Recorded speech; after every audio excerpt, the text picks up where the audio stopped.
Kill the fans, folks. We are live. Hey, how about you, everybody? Welcome into the Auburn Live call-in show. I'm your host, Jeffrey Lee, Senior Recruiting Editor for Auburn Live on 3. Dadgummit. Today is Sunday, January the 12th, 2025, our first show of the new year. Yes. Hope everybody has enjoyed 2 quiet Sundays, uninterrupted with the fam. Maybe? Yeah. Huh?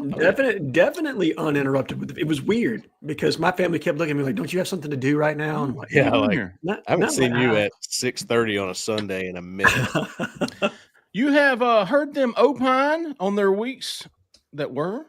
Mr. Cole Pinkston, Mr. Allen Head, as always, they are here. How about you, fellas? How about you, man? I'm glad to be back, Sean. I am too. How was your 2 weeks? Anything exciting? Good Christmas. Yeah. Been sick the whole time, man. Sounds like it. Can't shake it, dude. Can't shake it. I don't know what it is. Like a hair in a biscuit, huh? I'm telling you, just won't go away. But we're good. It's all good. Been traveling a little bit, so yeah, it's been good. It's been a good little hiatus. I'm glad to be back. Allen Head? Same. Did some traveling. Made my way out to the Midwest. Survived the snow. Came back. Got in the woods a little bit. So it has been a productive holiday for me. And of course, most importantly, my son had everything he wanted for Christmas and then some. Oh, so we hit home runs there. Spoil.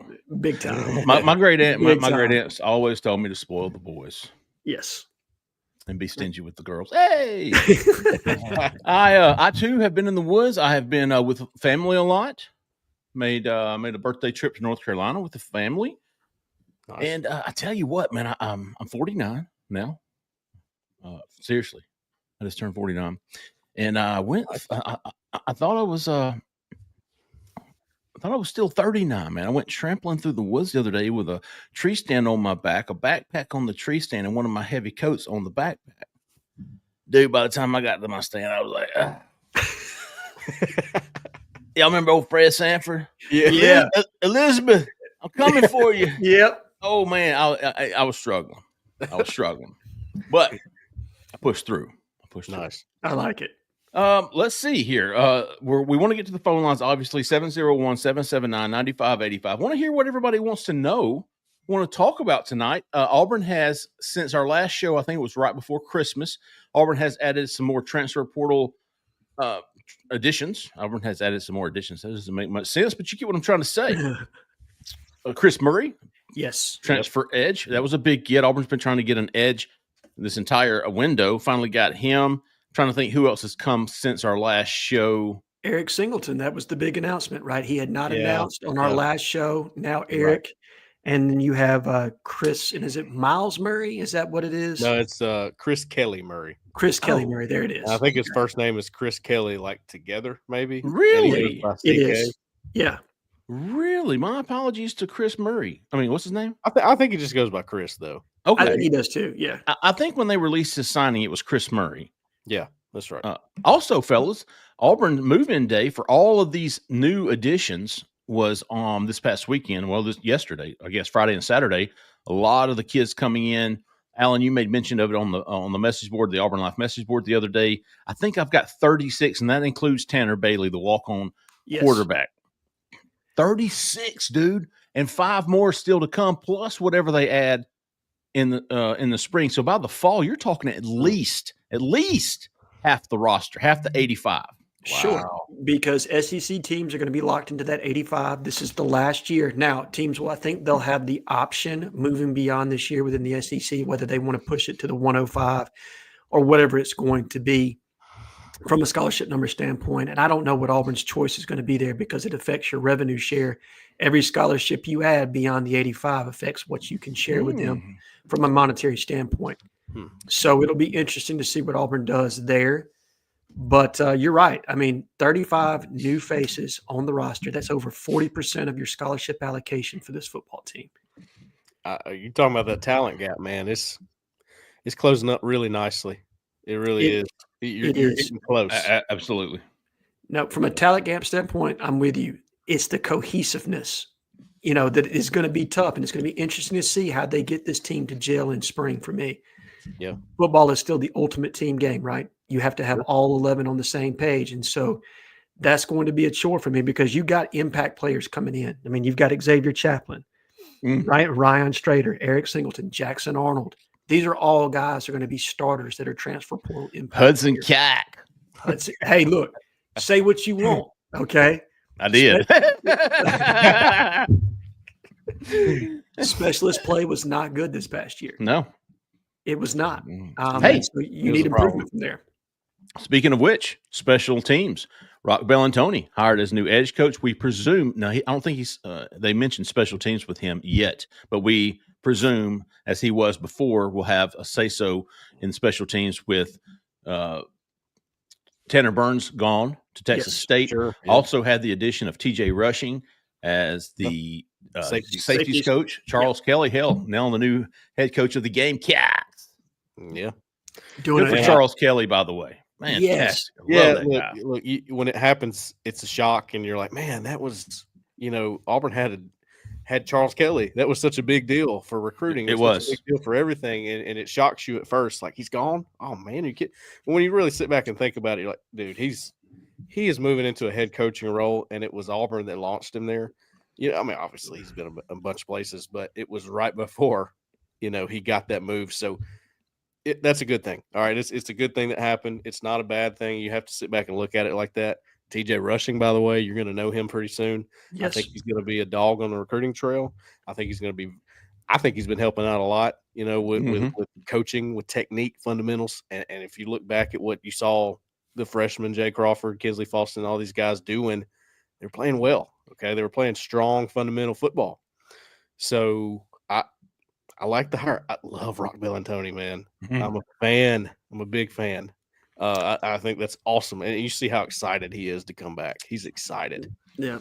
And while Rock doesn't have the skins on the wall that a Charles Kelly has, what he does bring to the table is that relational piece.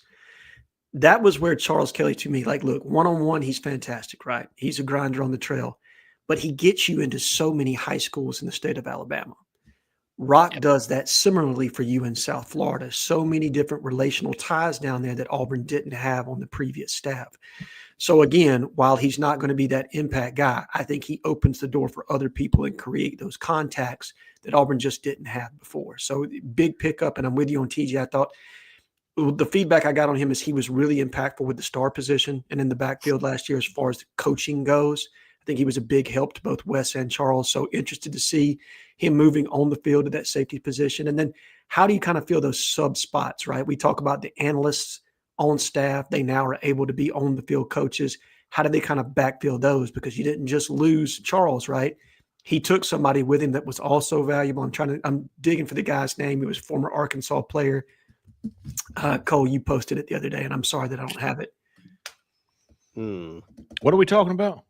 The analyst that went to join Charles Kelly at Jack State, new DB coach. Rohan Gaines. Rohan Gaines. That's a loss too. And then obviously Josh moved on to be a defensive coordinator at East Carolina, which is what opened the door for Rock Bellantoni. So when you have guys that are – that's a big move for him too, right? Yeah, moving up in the coaching world, right? You had somebody take a head coaching job, somebody take a coordinator job, and then a guy who was an assistant DB's coach move up, get an opportunity to run his own room. That's the kind of attrition you want. That's healthy attrition, right? Because it's going to be more attractive to other candidates later down the road. I'll throw you a little nugget too. I'm going to put something on the board later. 4-star edge from Florida, Trenton Henderson. Big. I'd keep an eye on that guy. Let me say something about Rock and his ties to Florida. Auburn has always, when they have had success on the field, there's been a Florida presence on that roster. With Tuberville and Eddie Grant, all those cats, Gus as well. The only thing missing from this 2025 class, number 6 class in the country, was a heavy Florida presence. And there's never been a heavy Florida presence, but there's always been a handful. Right, you're recruiting from Florida, Georgia, Alabama, a little bit of Mississippi. You're kind of plucking Mississippi. You're plucking Tennessee, but those 3 states for Auburn have been absolutely instrumental in their success in the past. As far as I can tell, one guy from the state of Florida in this 2025 class. Yeah. Wow. Yeah. One guy. notwithstanding walk-ons, if we have any from the state of Florida. But yeah, you're right. And look, that was a big one, but that was one that DJ Durkin went and got, and he has strong ties to the state of Florida. Well, now you add Rock Bellantoni to that mix, and I think it absolutely opens up a new territory for them. He's good for at least one or two guys that Auburn probably wouldn't have gotten before. I'm curious to see. I mean, we saw him. Listen, do you know he had success with under Harsin? That's tough to do. He did. Well, that was tough to do. Yeah, listen, he didn't necessarily recruit Derek Hall and Eku Leota. Well, I think he was involved with Eku Leota. I think, yeah. But for those guys to improve when he gets there, I mean, both of those guys end up in the NFL, right? Derek Hall's a high draft pick. That says a lot. I mean, Derek Hall is one of the best edge players in the NFL right now. I think he's moving up into that level. Yeah. And he credits Rock Bellantoni all the time about that. Like, Rock produces, I think is the hashtag he uses on Twitter. So, yeah, I mean, those guys really thought that Rock Bellantoni helped them improve their game. And look at them. They're making big moves in the NFL. So I think that's a big deal. I think you're going to get that with him. Development with these guys. And look at what he's got on roster at edge right now. Ooh. Yeah, walking into a much different situation than what he had at Auburn the first time around. Not to mention the 2026 edge class. Oh, yeah. Tank Jones. You already got Hezekiah Harris committed. Mm-hmm. Trenton Henderson, who we mentioned earlier. There's a few other guys. There's a lot of edge talent. So, yeah, it's you get two. I mean, they're studs, right? And it's almost like they're. Gosh, what was the position Auburn? It was just so stacked in state last year, and it was like there are 5 of them. You're going to get 2, and they're all studs. Yeah. You get 2 of those guys you just mentioned. You got Hezekiah Harris. You get one more of Tank Jones or Trenton Henderson. Is that right? Yeah, Trenton Henderson. I think all 3 are on the table. Personally, I really do. I think Trenton Henderson told Keith early last week that Auburn was sticking out to him. Yeah, I think I have learned a little bit more. I'm telling you, Auburn's in pretty good position early on there. 55 or more. It's early, you know. Slide edge to Auburn? I'd say slide edge for sure. Fair enough. No pun intended. We want to get to some calls. I haven't seen Zach in the back come to the front, which means maybe nobody likes us anymore. Or maybe he just wanted to give us a long intro. Who knows? We haven't had a chance to. I was trying to let people call in. We got 2 callers. Oh, I know. Hey, first, before we get to the calls, you know what time it is. If you're in Auburn, Opelika, Lee County, looking for some help, for some real estate, looking to buy a house, looking to sell a house, looking to find an investment property, look no further for the help you need. Miss Jessica Andrus with the Talents Group. Give her a call, 334-704-4442. A lot of 4s coming out of that mouth, Mr. A-Head. But she's a freaking 5-star realtor. You don't believe me? Just ask me. I'll slap you upside the head if you just call me a liar. She's a fantastic realtor. She had a closing last week, and after everything was signed, the client looks at her and goes, "You really are a 5-star realtor." I don't lie, folks. I don't lie. I certainly don't push people or products on you that I don't believe in.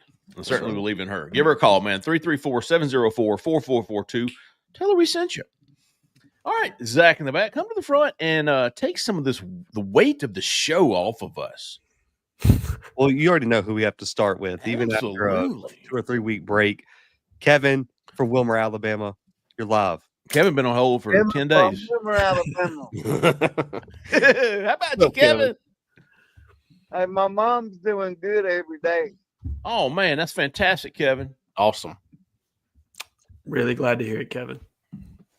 And I think we will have a couple flip targets coming up, too. Who you got? You got your eye on anybody, Kevin? My offered. Oh, you gonna flip Naeem Offord? Yeah. He's signed with Oregon. Are you aware of this, Kevin? No, not yet. Yeah. He signed back on the the early signing period in December. I think it was December the 4th. Yep. So a lot of these guys have already inked. Now, I guess technically it's not impossible. We've seen it done. People sign and end up going to the school. I think Caleb Wilson did, or was it Caleb Wilson who did it? Who was a kid from Oregon? Yeah. Sangapuateli, the quarterback. No, who was the wide receiver who signed with Florida? Oh, that was the kid that Dallas. Dallas Wilson. That's what I said. That's absolutely what I said. Don't say I didn't. They had 2 out of the same class do that. Yeah. Caleb and Dallas. We got from Georgia Tech, he should be good too. Yes. Now you speak in our tone. Are you fired up about Eric Singleton, Kevin? Yeah, Eric Singleton and Antonio Coleman. I hear you. Yeah, he's enrolled now, Antonio Coleman.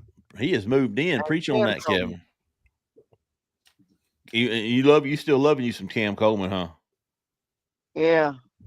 How many touchdowns he gonna have this year, Kevin? He might have 21 this year. Okay. Oof. Listen, the last 4 games he was on pace, man. That's a reasonable expectation. Yeah. And how about our basketball team? Basketball. Yeah. Possibly the number 1 team in the country come Monday. Now, we'll see what happens. It was a big injury to Janai Broom the other day. How quickly does he return? What does Auburn do offensively? And then with the rotation and in the front court without him being there, that's going to be a big, big question that Bruce is going to have to answer, Kevin. But love what they've done to this point. Love the resume that they've put together. And if there's any coach that can get over losing, probably if he's not the national player of the year, he's in the discussion for sure. Losing a player like that over the next 4 or 5 game stretch is going to be Bruce Pearl. So I'll be interested to see what they do to kind of overcome that loss. Who is the other contenders for being number 1? Cooper Flag, probably. Appreciate you, Kevin. Appreciate you calling, big dog. Yeah, it's got to be Cooper Flag. No, I'm sorry. If Auburn's not number 1 on Monday, because Tennessee lost, right? Yeah. Yes. They did. So it's probably Duke if it's not Auburn, I would think. Both one-loss teams? Both one-loss teams. Duke owns the head-to-head.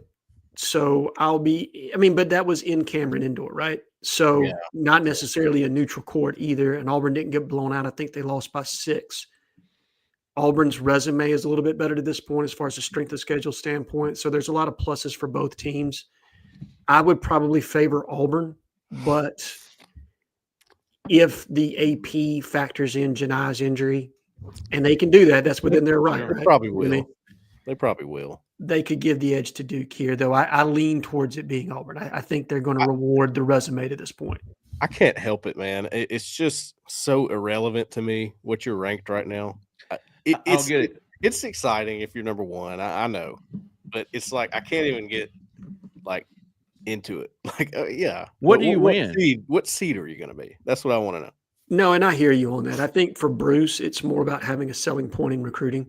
Later on down the line, it's, hey, we were the number 1 team in the country multiple times over. But, it's another data point for him to be able to sell this program and not just sell it to recruits, but also to donors, because that's a big arena that they're going to have to move forward in. Yes, you're going to have rev share, and that's going to compensate Bruce some as we move towards that. But there's still going to be opportunities for outside NIL, and that's a space where they need to continue to grow and push for the basketball team to acquire more talent to keep them on the playing field that they're on right now. Let me ask you this, Alan. If you are, if you're in charge of this Janai Broom situation, let's say, and I'm guessing because I mean, there's no timetable for a return right now. Sure. Let's say it's 3 to 5 weeks.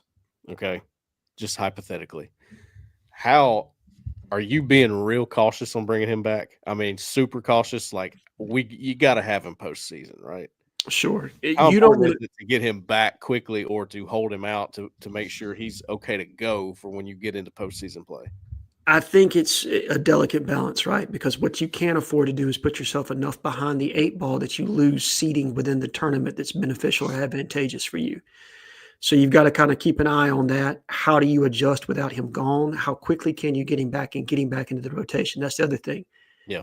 Basketball is such a chemistry continuity sport that when you learn or adapt to play a different way, and then you put a piece back in that kind of changes your rotation some, it can take a little bit to get them back to full speed and, in the groove with everybody else. So I think they're going to have to. The biggest thing to me is they've been playing with two bigs, right? With both Dylan and Janai.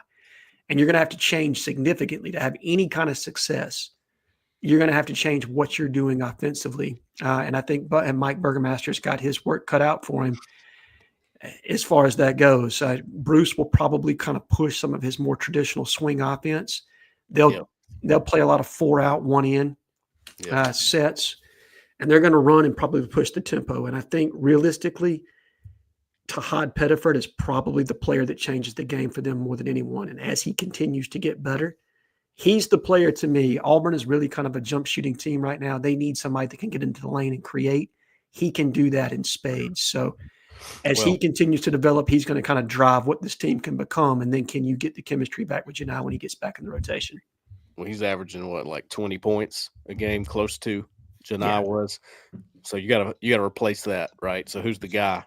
Pettiford is who I was thinking of. Obviously, a lot of weight's on Chaney Johnson now. It is. He's going to have to play big down there. And it's not just Chaney, too. Yeah, he's going to have to step his minutes up in his production, but you're going to have somebody to be able to spell him, too. And how do you do that?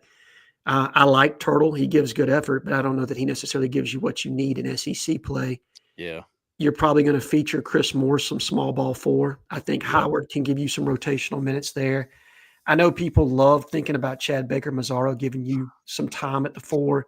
To me, he just doesn't give you enough girth in the post to be able to match up defensively, and that makes you susceptible to a lot of different matchups. So I don't think you'll see him down there, but I do think you'll see Howard and Chris Moore probably rolling behind Chaney to spell him some, but he's going to have to grow up and play big. I mean, this is a kid that's always wanted to play on the biggest stage. Now's the time. And if he's ever going to take a step forward and be able to show that he can play at the next level, this is his opportunity to do so. Right. Before we get to the next call, I got a personal question of the week. The POW, the Q is silent. I like it. It's Girl Scout cookie season. Ooh. What's your freaking go-to? Tag-alongs. I don't know all the names.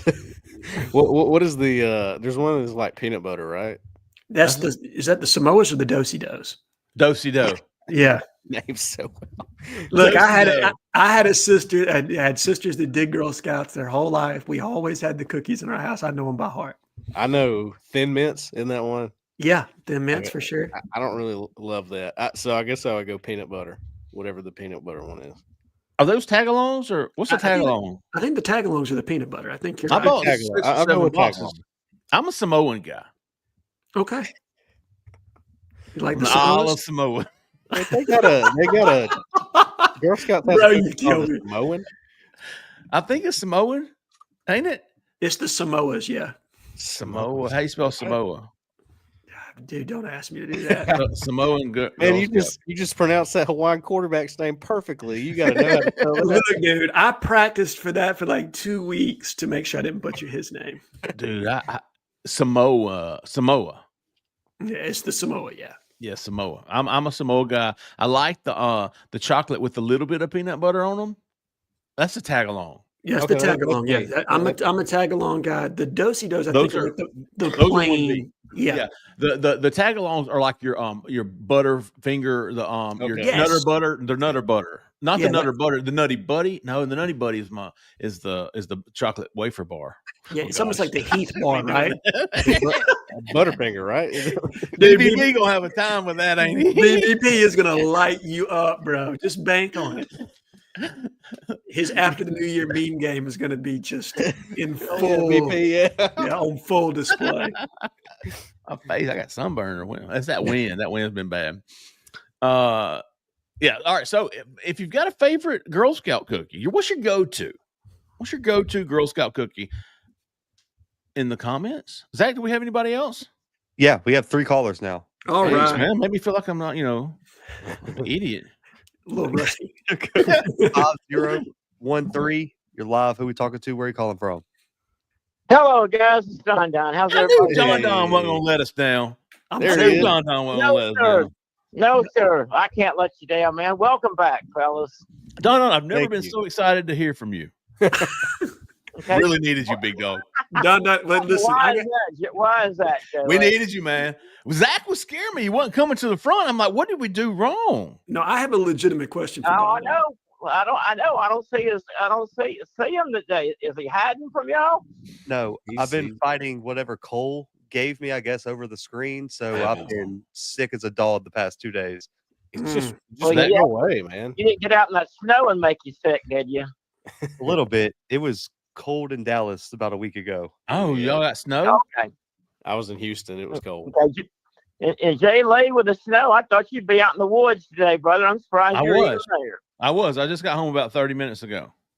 That figures. That figures.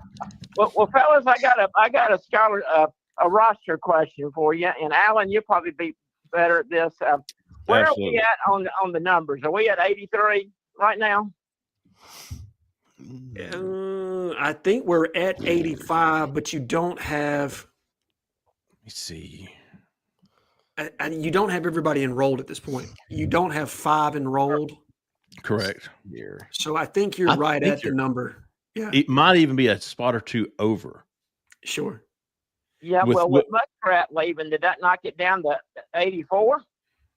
It could have. I mean, Don, and I'll be honest with you, I haven't looked at the numbers per se because, as my mentor here on the platform once told me, the numbers have a way of always working out. So I don't necessarily worry about that so much anymore.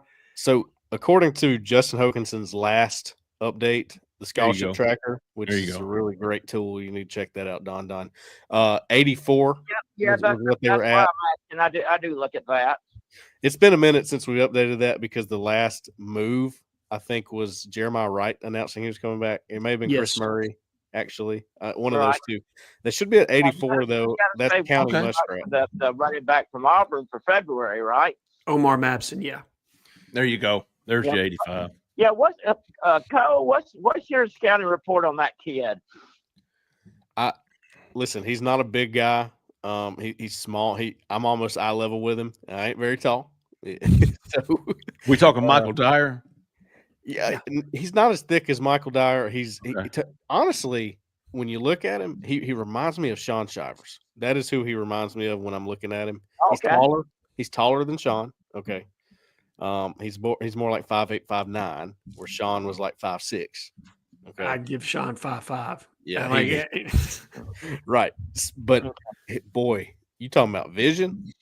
This cat's got vision, son, and he does it on the highest level. Yeah, that's of what I'm ball. hearing. That's what I'm hearing. I think a couple of people said that he might be just a tad bit better than Alvin Henderson. What do you think about that?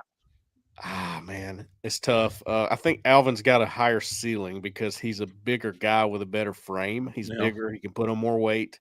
That's important. Alvin's bigger than I thought he was. He's got big shoulders, right? And he's not that Something. tall. He's about 5'10", 5'11", but he's got them wide shoulders. He can put on the weight. He's Yeah. probably going to be rocked up like Jarquez Hunter was. He's a big That- back. I didn't Okay. realize. That's an important deal for me when you're looking at running back. Omar's kind of small. Why does everybody on the corner say that he's slow? Does he really actually run a 4.7 40? Is that true? Who? Which one? Omar or Alvin. Alvin? Alvin. Alvin Henderson. Alvin Hey, I watched him at the Navy game. I watched him catch that. I think it was a little swing pass out in the flat. Man, he looked slow to me. Yeah, he's not a. He didn't hard- look bursty. That's what the corner people on the corner was saying about the game yesterday. Now, Yeah. to be fair, Andrew Blabalola looked like I mean, It's an all-star game. right. Walker and- White and- was the MVP last year, I think, or he Yeah. should have been. Right. Okay. So, I Guys, don't put a ton welcome of stock back. in that. Good to have y'all back, man. And I would not miss calling in the night, guys. Thank y'all very much. Don, hold on. I got a question for you. Inquiring minds want to know. Yeah, I didn't get the personal question. What's the question tonight? Before we get to the personal question, did you spend New Year's Eve at Hooters or Twin Peaks? No, buddy, I had to work that night, and Okay. Alan, Okay. I'll leave that. I call that amateur night. I'll leave that. Hey, I got home, and for some reason, right by my house, Alan. Why do people think it's good to shoot a gun up in the air when it turns midnight? Brother, if you had the answer for that one, you'd be a rich man. Don't worry about it. They can't afford fireworks. Hundreds of There you people, go. close to my apartment. Up on, I live up by Vulcan in Birmingham, and you can hear them all over the valley, man. Oh wow! That's just dumb. Does Vulcan still put on a good fireworks show? On July the 4th, they sure do. And I'm right below it, and I'm telling you what, when they did that July the 4th, buddy, it made my apartment. I mean, that was a little bit scary, to be honest with you. I was a little bit too close to it. Yeah. But Jay Lee, like I always tell you, buddy, if you ever get up to Birmingham, you better find me, sir. I am going to make a trip just for you, big dog. Girl Scout. Hey, I like it. Well, you need to come, and all three of y'all are invited. Anytime y'all are in town, it'd be good to come up on a Tuesday. That way you could be with Pat and Landrum at our gathering spot on Tuesdays. Is that for a lunch? Fox is always at a place called Social Chaco in Homewood every Tuesday, guys. Okay. Is that the Hooters? No, but I tell you what, if y'all can make it to Birmingham, all the girls at Hooters, that's why I'm going there. They're all Auburn girls, okay? Okay. And I'll buy all of y'all a round of beer. I promise that, okay? Okay. All right. I better stay out of Hooters. Yeah, I better stay out of Hooters, Don. Let's stick with that taco joint. What's your favorite Girl Scout cookie, Don? Yeah, I don't want to get you in trouble with that 5-star relative. Right. Okay. Now I don't need to do that now. Okay. Don, favorite Girl Scout cookie? Peppermint. The peppermint. The thin mint. Is that what that is? Or Yeah, peppermint? Cut him off, Zach. Cut him off, Zach. Now, what I do now, guys, so I don't buy the cookies from the girls. I just see them. When I see them, I just give them a little donation. Oh, tell them to send that box to me, big dog. All right, guys. Well, y'all have a great night. Appreciate you, Don. Don with one of might be his best call ever. Be honest That was with a you. good one. That was a good one for sure. 88021. You're live. Who we talking to? Where are you calling from? I did last week. It was so funny and crying. Shh, listen. I was crying. Ooh. Uh-oh. Give for you. With Popeye and Chick-fil-A. Yeah, baby. Hey, bring that on in here. Let's go. It was so funny. I can talk about 802. Popeye Chick-fil-A. Quiet. Popeyes or Chick-fil-A? That'd be a good question too. You're live, man. Hey, my name L Train from Birmingham. L Train? First time calling, long time listening. What's Hey, up, buddy? L Train, what you got some Popeyes and Chick-fil-A going on there? Oh no, I was talking to my daughter about that, but we talking about the Bill Crawford had a little special, but talking about that. Oh, I man. on the phone. I love Lavelle Crawford, man.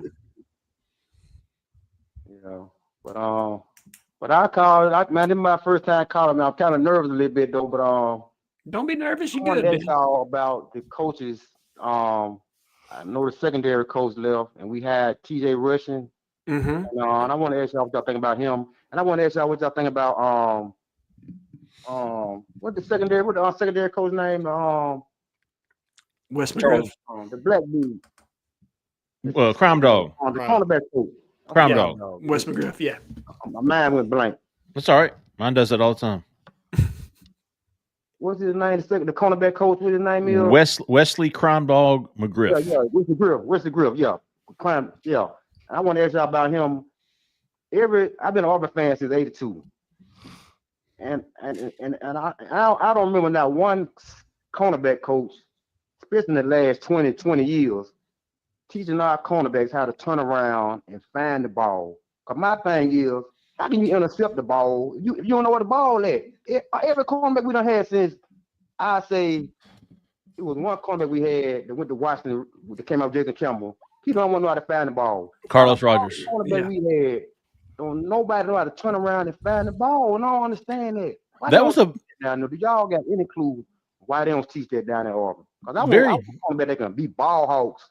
They can find the ball and get interceptions. We probably had a cornerback had 47 in the season in the last since Carlos Rogers.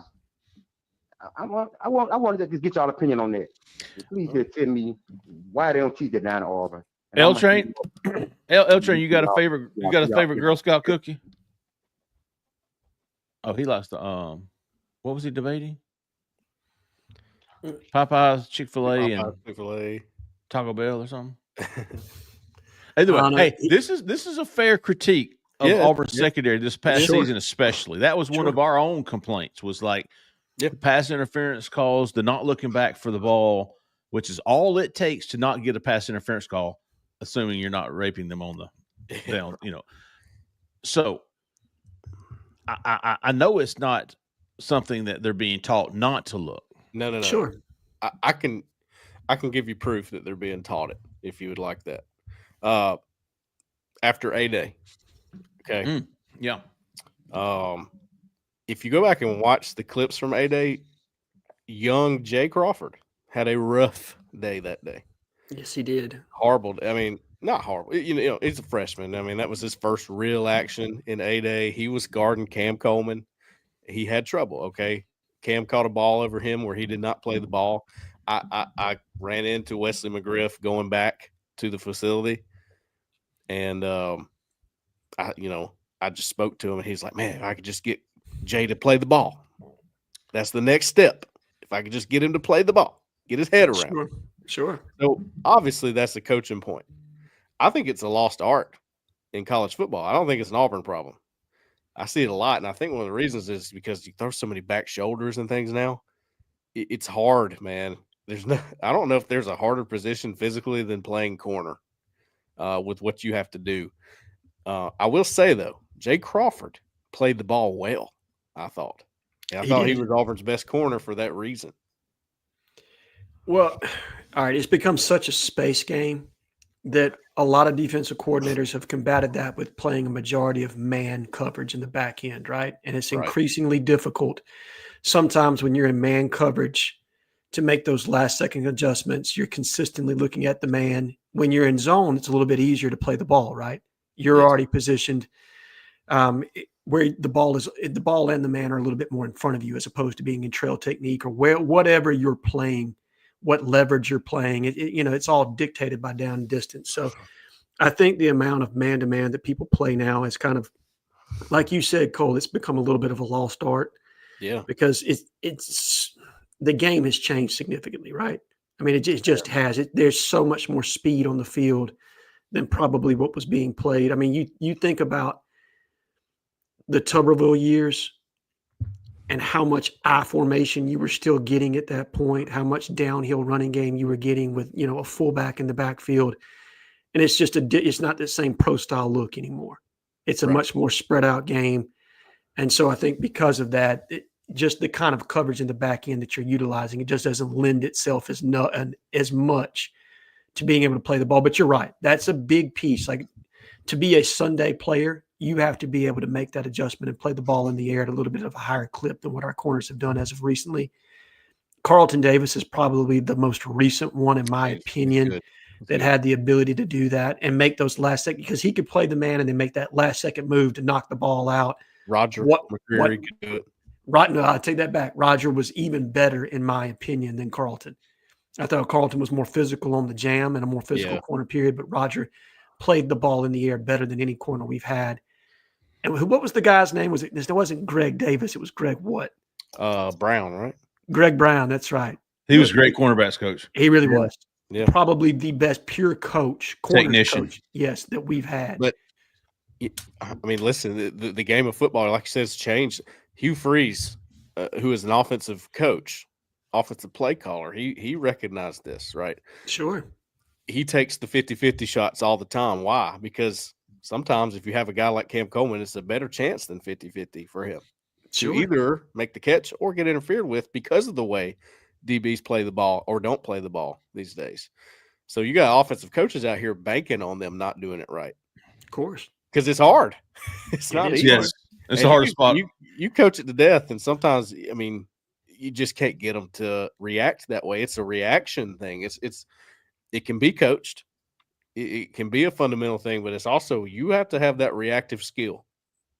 And that's why there are just a handful of guys in the NFL who can cover anybody. Sure. I mean, and I think Jeffrey said this, but you have your most athletic player on the team. They predominantly play corner, right? Yeah, I mean, that's just it requires that kind of athleticism out there on the island. You can coach and teach and do all you want to, but when it comes down to it, it's natural instincts. And if you got it, you got it. And if you don't, you just don't. Right. You got to be good, dude. That's the hardest position in any team sport. I mean, cornerback playing man against the athletes that these guys are facing. That is extremely tall task. Tall task. And if year one was any indication, Auburn's got him one in Jay Crawford now. He plays the ball. You got to think, Cole, back in the A-Day game, he was supposed to be in high school at that time. So was Ken Coleman. I know. Yeah. And it's a lot easier to play wide receiver. I think, you know what? I think that's what I said to Coach McGriff. I was like, man, Jay was in perfect position on those plays. He just didn't. He goes, I got to get him to play the ball. He said, that's the last thing, and I got him. And look, he got him to do it. I mean, you could go – he made a lot of plays where he was in 50-50 situations and got the ball out or made a play on the ball. And I thought that was as good of cornerback play as I've seen in the last few years, maybe since Roger. Roger.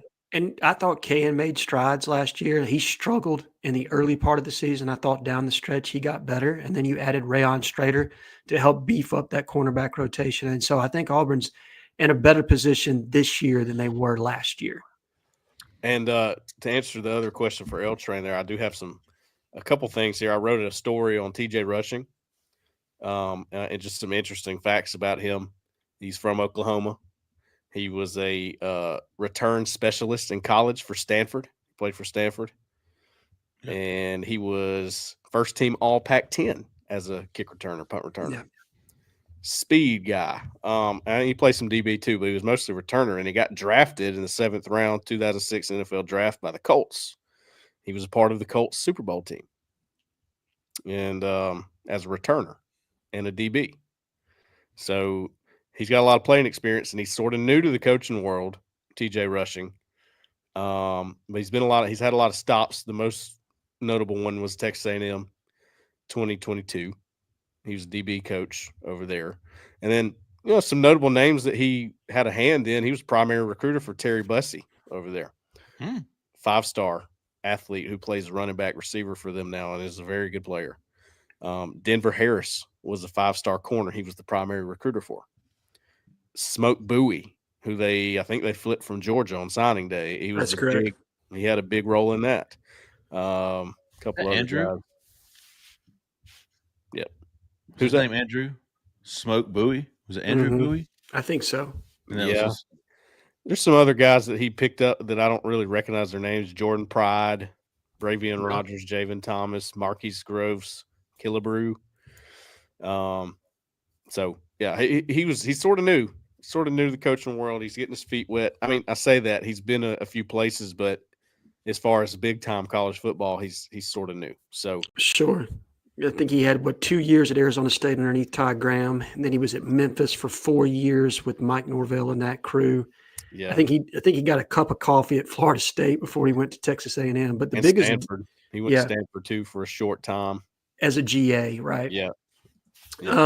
The biggest thing to me was this was DJ Durkin's guy. He brought him to Auburn from A&M. He was off the field last year, and I say off the field. For those that don't know, the coaching rules have changed, and anyone on staff can provide on-the-field instruction. You're no longer limited in that capacity. And so he had a hand in the defensive backfield last year. But you're talking about a guy, institutional knowledge of what DJ Durkin wants to accomplish from the defensive side of the football. He already knows. There's no learning curve with him. You're going to be able to plug him in into the back end. It's going to be relatively seamless. So from that standpoint, there's no loss in continuity. And yes, it hurts to lose Charles Kelly. I'm not going to pretend like it doesn't. It does. Sure. You don't have the skins on the wall and accomplish what he's accomplished and it not affect you. But from an overall understanding of the defense standpoint and being a guy that DJ Durkin can look to and say, you run your room, I know you know what you're doing, you have that automatically with TJ Rushing. And so that's what I'm excited about. And I'm with you. I think TJ is going to be an up-and-coming recruiter and somebody that Auburn will hear more and more about as he continues to stay on staff in this role. Well, we know if you are going to coach at Auburn under Hugh Freeze, you better be able to recruit. That is a prereq, is it not? Yeah. I mean, there's no – look, that takes up all the oxygen in the air right now because that's what you got. Yeah. Okay, the on-the-field success hasn't been there, but the recruiting success has. Yep. And we'll see if that doesn't parlay itself into on-the-field success this season.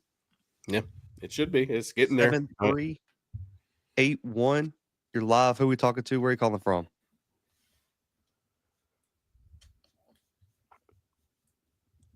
7-3-8-1.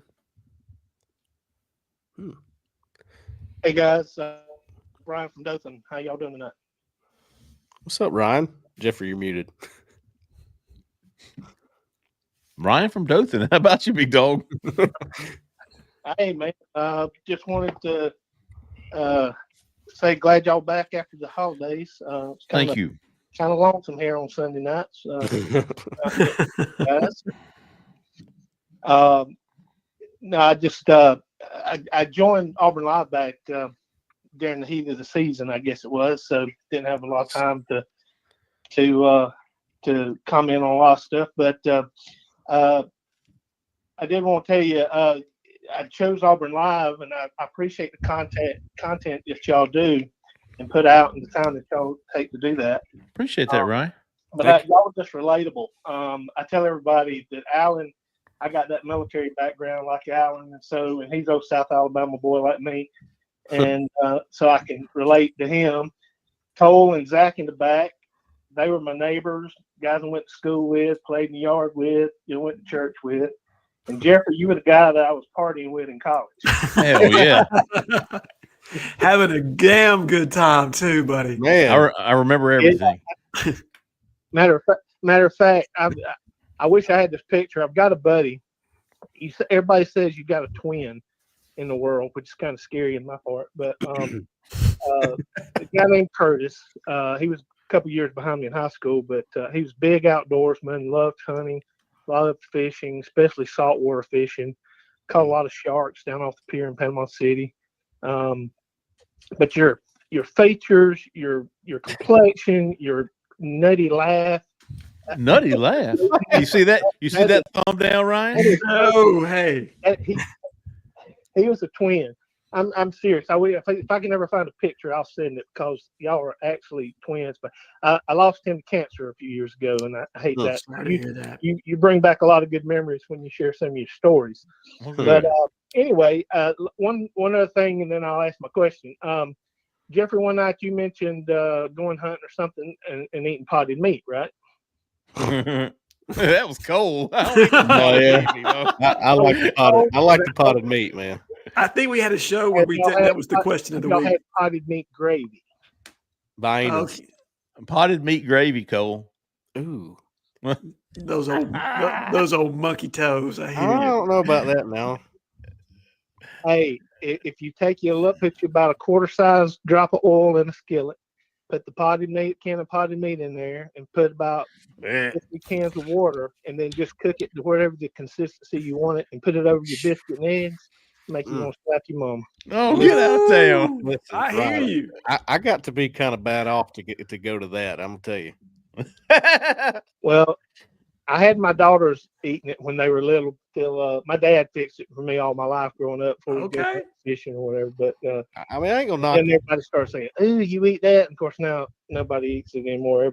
Nobody will try it. But anyway, that's Ryan, good. I'm telling you, you'll be shocked. Being that I'm from your part of the world, I'm gonna try it. Y'all hit on the defense.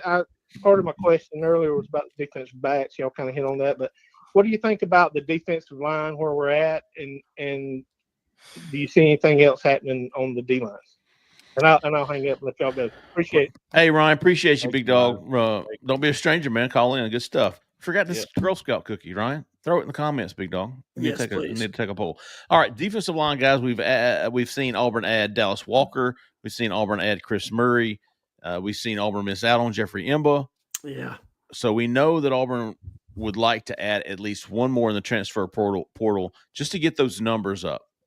I think you're one or two off, if I'm not mistaken, of being where you want to be basically going into the fall. So we'll see what shakes out in the spring. But it looks like Auburn will go into the spring still in need of 1 to 2 interior defensive linemen. Yeah. I think so. I think 1 is the number. Look, if you can get 2 that you like, fantastic. But given the cost, right, you have to weigh the cost of what it's going to take or what it's going to eat of your rev share or your NIL or whatever you're utilizing to pay this person. Does the cost, meet what the production is going to be? And so I don't know what's going to be available. I thought teams did a really good job of retaining interior defensive line talent on their rosters this year, and there just It was wasn't weak, wasn't it? Yeah, it just It was wasn't a lot weak. there. And so this is going to be a big spring for AC. I think Antonio Coleman Yes. has an opportunity to really develop and get into the rotation. But Cole and I were talking pre-show. Yeah, you need to add somebody in that 3-tech territory.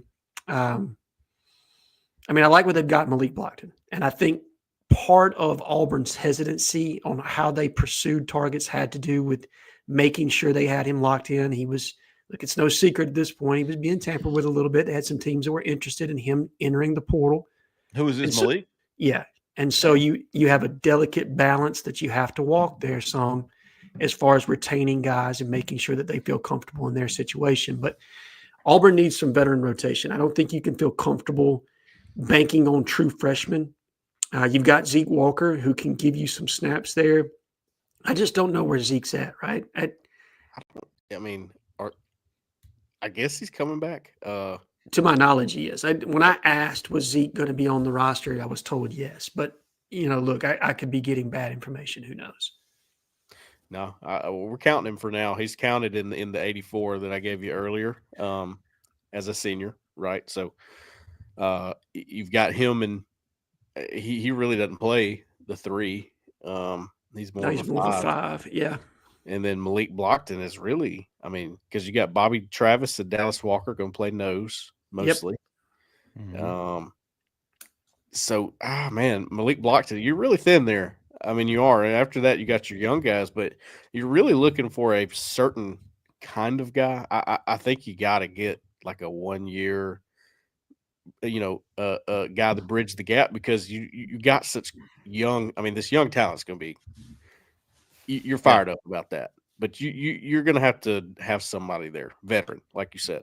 Yeah, you got about 1 more year where you got to piece this together. This was a 3-year overhaul, more or less, for Jeremy Garrett and now Vontrell King Williams with the defensive line, as far as getting it to the caliber of where it needs to be. And Malik was a good first step. Yeah. Now you've added a guy in Antonio Coleman who I think can absolutely help you there. You got another young man out of Baltimore that I think is going to be a factor sooner rather than later. It's Darian Smith, correct? Sure. Correct. Yeah, he's the 3 all day, I think, for sure. I think so too. I've seen some people kind of try to project him at the 5 because he's a little lighter at this point. I think he's a pure interior defensive lineman all the way. He's just going to have to add weight. Oh, you tell him, listen, man, you probably a 5, but I got a way to get you on the field. Yeah. No doubt about it. And I think Vontrell talked about that on signing day. Jeffrey, you're the one that pointed it out. As far as an impact interior defensive line pass rush, that was a place that Auburn was lacking. Yeah. He thinks Darian Smith can contribute sooner rather than later in that capacity. So you need some pressure with 4. You need some pressure with 4 for sure. Interior pressure too.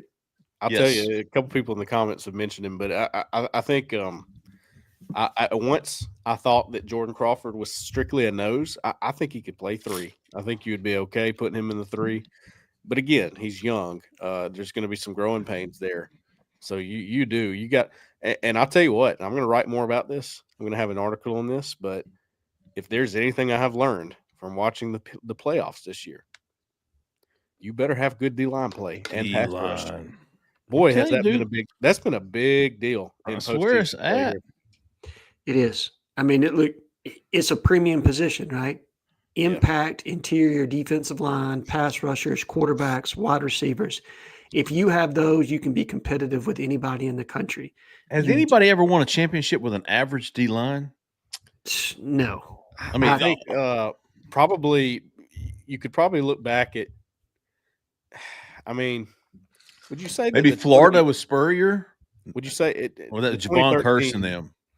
Well, he had Javon, but I can't remember. I don't think he was on the championship team. But they were outscoring people. They weren't. Oh yeah, that was when the fun and gun was absolutely right. You'd have to go back to the '90s to find a championship team with an average defensive line. I wouldn't say that the 2013 team, Auburn team, didn't win. They were in it. I wouldn't say they were average, but they weren't elite. I don't think there was besides D Ford, right? D Ford was the one, right? And Carl Lawson at times. Because Carl had a big Iron Bowl, yeah. He was a freshman. I can't even name you who the interior guys were off that team. Gabe Bright and Mid Bradley. Mid. Yeah. but Gabe. they had Who was the one from Delaware? Bend over. Oh, bro, don't do me like that. Dover, Delaware. Yeah. I think that's a race in NASCAR. What's Here, Ryan I'll- talking about? My weird ass laugh. What's he talking about? Here, I'll give you some names. Ben, did we? Oh gosh, Ladar- I know. Hold on. He was a big, tall mountain of a man. Yeah. Huge dude. Yeah. He was a big time recruit. Yeah. Huge. God, what was his name? I Yeah. can see him. Oh, I got him. I'll let you played for like the Red Lions or something like that in high school. Yes. It was a private school up there. Yes, it was. He's still playing, y'all. Too. In the NFL, right? Yeah. No kidding. I'm gonna let you guess, unless you just want me to. No, you go ahead and roll it out. Give me the initials. AB. Antonio Blackson. Yeah, Angelo Blackson. Angelo. That's what I said. But yeah, him and Gabe were your two interior defensive line guys. Mid, yeah. Okay, so yeah, not elite by any means, but listen, you got Ben Bradley, Jeff Whitaker was on that team. I think he played a little bit. I forgot was he a about freshman. Jeff. No, he's a senior on this team. Yeah, he was. Wow. Jeff was good. Montravis Adams was this freshman on this team. I think he helped a little bit. Yeah, Mon and Carl both helped in this one. Yep, Carl, Angelo Blackson, Gabe Wright is 6. Elijah Daniel, believe it or not, played a little bit as a freshman. That was before he got kicked off. Yeah. How about Nosa Igwe? Nos was great. He was. How about Kenneth Carter? Played a little bit. Craig Sanders, better than average. Kenneth Carter. Ladarius Owens. I forgot about it. Yeah, LO. You were rolling about 9 to 10 guys, and that right there is very important. How'd you come up with that too deep? I got it pulled up. Oh, that's cheap. But they still had an impact guy in defense, right? Yeah, listen. How big is that? And you think you've got one right now in Keldrick Falk. You do. And you think you've got some up and comers coming like Amaris Williams, like Malik. And look, you've got Keyron Crawford, and Keyron started to come on. Keyron, that's who I was trying to think of. Yeah. At the end of the year, but he's going to have to improve his hands. There's some things there from a secondary pass rush standpoint. Where Keyron Crawford has got a little bit of D Ford in him. He does. Over the holidays, and listen, and when I'm talking about he was always at the complex. He was always in the gym. He was always doing something. When nobody else was there, Keyron Crawford was. And that's exactly what I remember about D Ford. It's him, Keldrick Falk, and Jamonte Waller that work with the Jamonte Waller. There you go. Those 3 work with the same trainer, and they're always in there, man. Which is good. And that's big because Keyron has to take a step forward. You lost a ton of production at that Buck spot. I mean, a ton. And so he's got. You believe Keldrick Falk's already going to be a junior? No, dude. I mean, it feels like he flipped from Florida State yesterday. Yeah, we were doing the National Signing Day show together. It was our first one. Yeah. I tell you what, you really, I think this is probably the most important thing to me for what you have to do for your D-line in this offseason. Keep him from having to play inside. If you can keep him out of that 3, I think you're going to be okay. Yes, and I don't think he'd be bad at it. I think he'd be fine.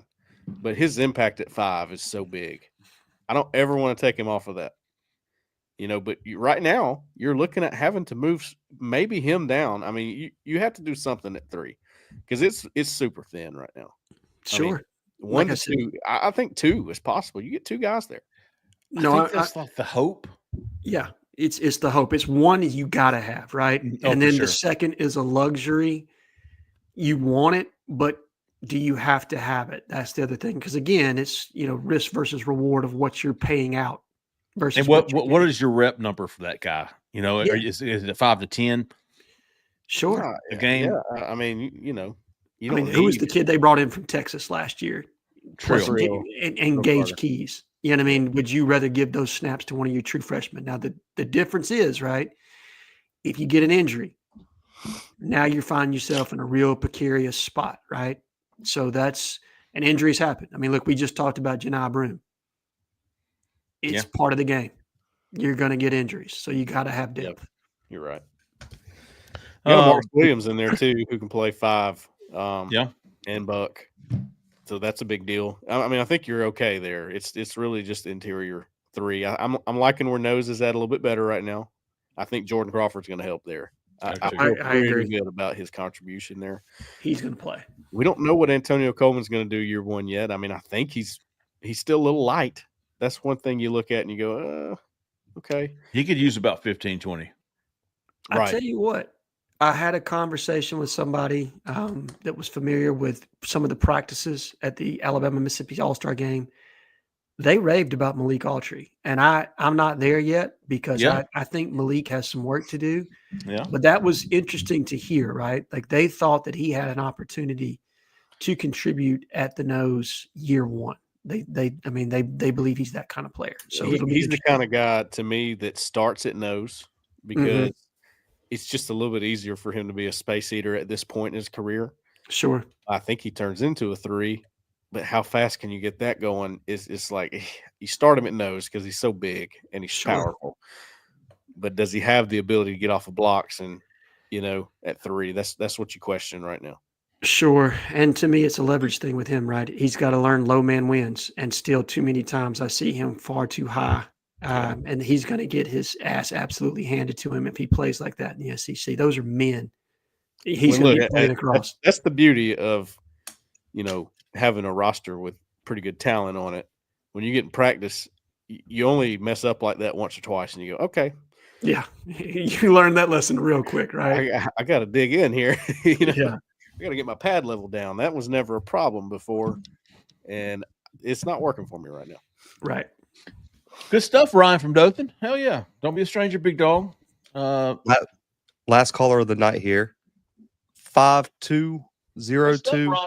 You're live. Who we talking to? Where you calling from? About you, fellas. It's Darren down in Niceville. What a way to close the show. I like it. Hey, glad to have y'all back, and hope everybody's holidays went well. Thank you. Didn't hear Jay Lee say anything about a 10-point, so I'm assuming he didn't get the big one. Just the 8. Okay. Hey, look, nice. I'll take 8, that. about 185, 180. 170-ish. Good. That's some good backstrap right there. He was, and I picked it up from the processor today. He was my number 2 on my target list. I'm still hunting number 1, but he was number 2. Awesome. Glad you got him. I know that's a blast and good eating. Don't know if you do any jerky with any of it, but usually them smaller doughs are good for that. Yeah, right. With the bowl season coming and going and nothing but the championship game left, I've learned one thing. As much as I usually spend going to bowl games like last year in Nashville, I have more money in my account this year. Find the positive, big dog. There you go. Yes, sir. But, hey, for me, I will certainly look at these games differently after the season because with so many people sitting out and everything, we're not getting what we pay for. And by the time you spend flights to Nashville, hotels, food, spend $2,000 or $3,000 maybe some people can go cheaper if they live closer or whatever. But generally, you're going to be looking, I'm going to say $1,500 to $3,000 at least. Depends on how you want to live and do it. Sure.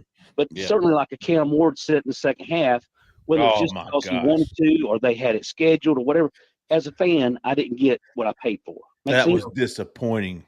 It was. And Miami could, if that was the plan, they could have done a better job with messaging on that and gotten out in front of it. So at least More PR. Yeah, fans had expectation. And if that wasn't part of the plan, if I'm an NFL GM, that gives me a little bit of pause, right? So it was planned because Christian Ball said it in like a press conference earlier in the week, but it was just like an off comment. It was just buried. Yeah. And it was buried in the press conference. So it was planned the whole time regardless, but they should have done a better job, I think, of publicizing that. Yeah, for sure. But why? I mean, why would you play a half? Is it an injury concern thing? Because they wanted to get the record. I think there was a record, wasn't it? Oh, it was. There was a record he was aiming for. Yeah. You've got to be kidding me. So that was important to him, but not winning the game with his teammates. That's correct. That's lost by 1 point. You're done, son. That's tough, man. That's awful. And it just doesn't give you a good as a feeling fan, I'm thinking, okay, so he got $2 million, $3 million, whatever they're paying back for me. Whatever he got, then he needs to cut all the fans that went their tickets back, or at least half theirs, right? A half. Revenue share, baby. Hey, right? What's good for the goose is good for the gander. That's right. Yes, sir. Yes, sir. I like it. I'll allow that, Darren. Another angle with the bowls, y'all, and I don't know if y'all, this is one. So Army ends up playing La Tech because Marshall can't field enough people. Another one of those situations where between people sitting out, something mishires the coach. They have to say, we can't go. So they take the local team, La Tech. But wouldn't that bowl game be much better for, let's say, you took a 5-6 team or whatever, and Auburn's 5-6. You know Auburn's fan base is traveling anyway. It does not matter. We're going to show up. Wouldn't they have been better off to had an Auburn, or would Auburn even have taken that game? I don't think they would have taken it. Yeah. I don't know. You know, here's another angle at this, Darren. I'll be devil's advocate here. I get it from a fan standpoint. It is almost stupid the way it's going on right now. Like you're not. I get you. You're not spending that money on that to go watch terrible football. Why would you? Unless you just want to be in the town or something. I can understand that. But when we talked to Malik Blockton this year, midseason, I think the media team sent him to us to talk.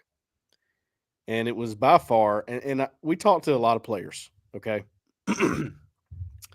That was by far the best interview that I had that entire football season with him.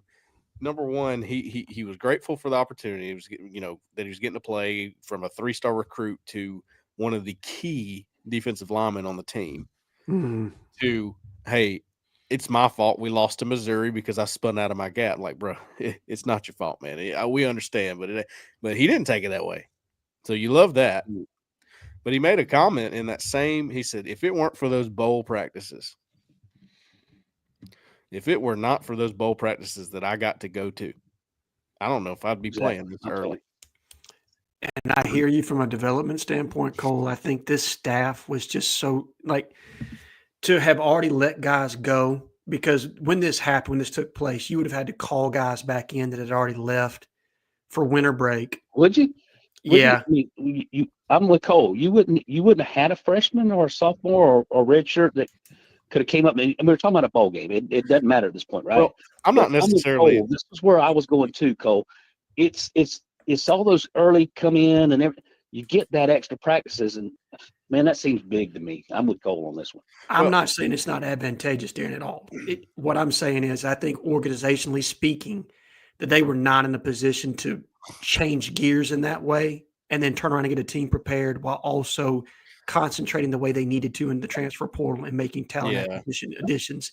I think they were wholesale turned the page on this season.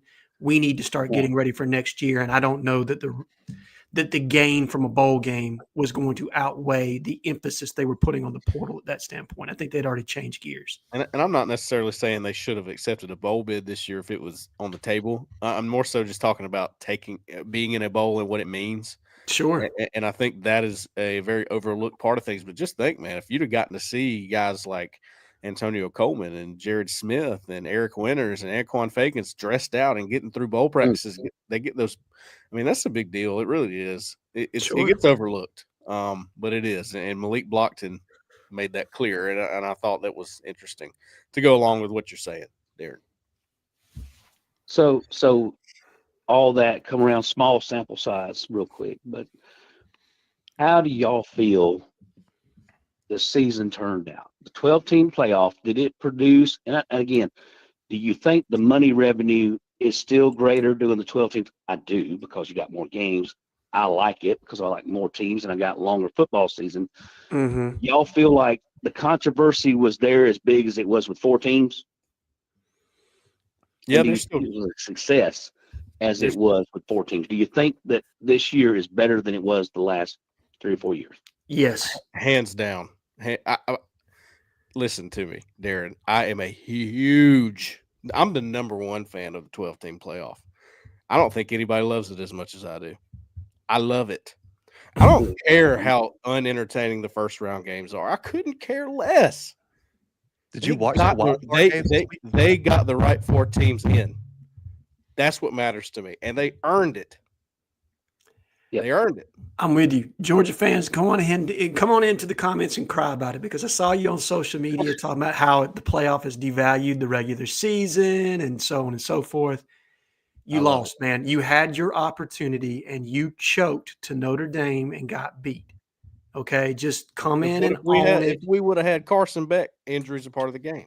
Sure, injuries are a part of the game, and you had more time. You had 3 weeks to prepare your starting quarterback for that game. And look, I like the young man. I think he's tough as nails. But if what Mike Bobo ran on offense was your best offensive series to start that game, God bless you. That's all I can say on that one. But Zach, I cut you off. What were you saying, man?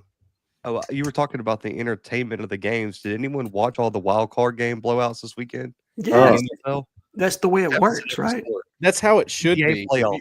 If you have the right teams in, they should be winning the first round like that.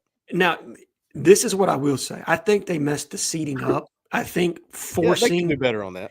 Right. You know what I mean? Like, I think you should pick the top 12 teams and rank them as you see them, and then give the top 4 teams the bye, right? I Like agree. forcing conference champions to be in the top 4 to me was a misstep. But How other about- than that, How about I just thought they make did sure well. the conference champions are in it, but you don't have to give them the first 4 seeds, right? That's what I'm saying. Like they're in it, and then you rank the 12 as you see it. You rank them that way and allow it to go. And for any Alabama fan or Ole Miss fan or anybody else that wants to complain about not making the playoff, don't lose to Kentucky. Okay, don't lose to Oklahoma. Don't lose to Vanderbilt. So that goes back to prove your point about somebody saying that it devalued the regular season. It didn't, because let's face it, if Alabama beats Oklahoma, they're probably in. They're They in. get that money, so they 100%. They're in. They're in. Put them in. No, They were. I mean, it took everything not to put them in. Right. Losing to Oklahoma. Right. right. Now it's taking some Let's research. face it, they didn't look good against us. 4 turnovers. They were sloppy. Yeah, Yes. they didn't look good the last few games of the year. No, they didn't, and they certainly didn't look good in that bowl game against Michigan. Now, did they? No. Now, Now, to your point, Darren, I don't hold bowl games against you in that regard. I do.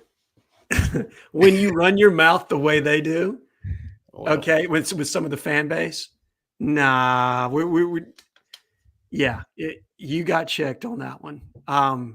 But to me, I think I will agree on this. There's some reset of expectation. I think in years past, people got so accustomed to teams going 12-0, 11-0, what have you, and that being the indicator of a great team. Well, now there are more good on good games, and so 10-2 is a good season now. And I think people have to reset expectation of what's good versus what they were accustomed to in years past. man, you make it through Auburn's schedule 10-2, you did something. For sure. Yeah. You know, and it was not the worst schedule Auburn's ever played, but it doesn't matter. Every schedule Auburn gets is like that. So, I mean, any SEC team, you make it through your SEC schedule 10-2. Way too early. How you feeling? I mean, we got Georgia and Alabama at home. What do you think? 8, 9? No pump of sunshine. You think it's 6 or 7? I'm good, but I don't think he survives at 6 wins. No, I mean, there's no way I don't say more than last year's total, right? I mean, I got to at least go 7, 6 or 7. I think 7.5 is the number again this year. Yeah, I do, and I probably lean into 8 if everything gels the way it's supposed to. I'm at 7 right now, but ask me again in 6 months.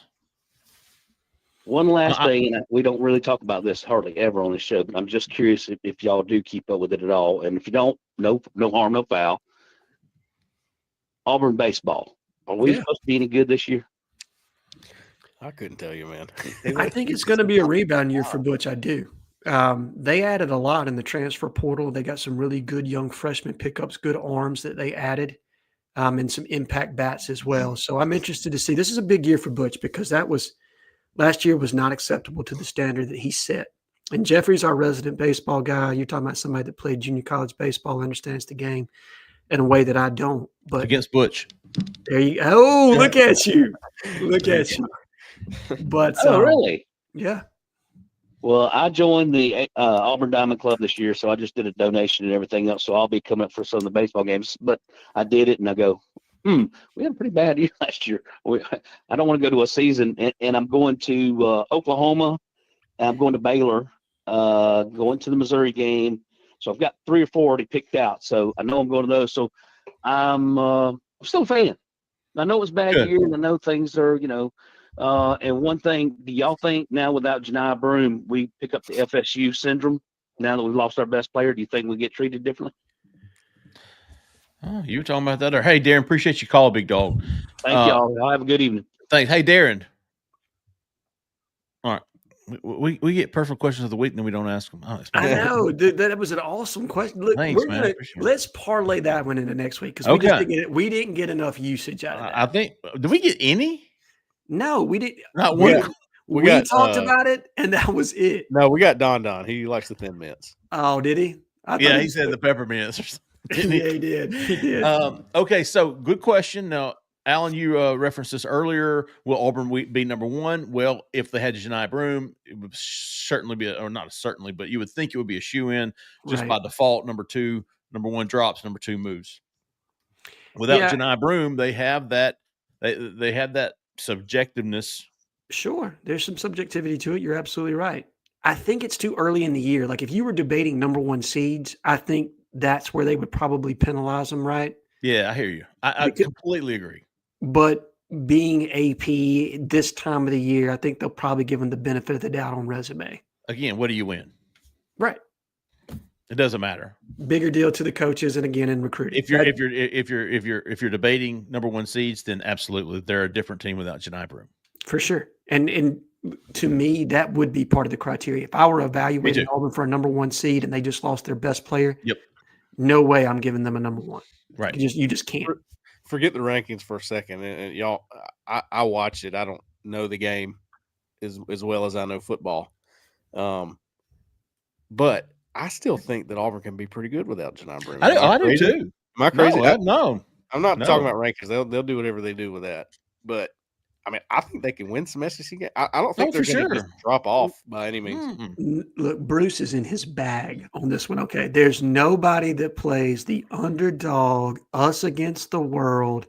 I'm going to get up in the middle of the cafeteria and give a pep rally. Like Butch. Not Butch, like Bruce, right? Like he is going to get the guys fired up.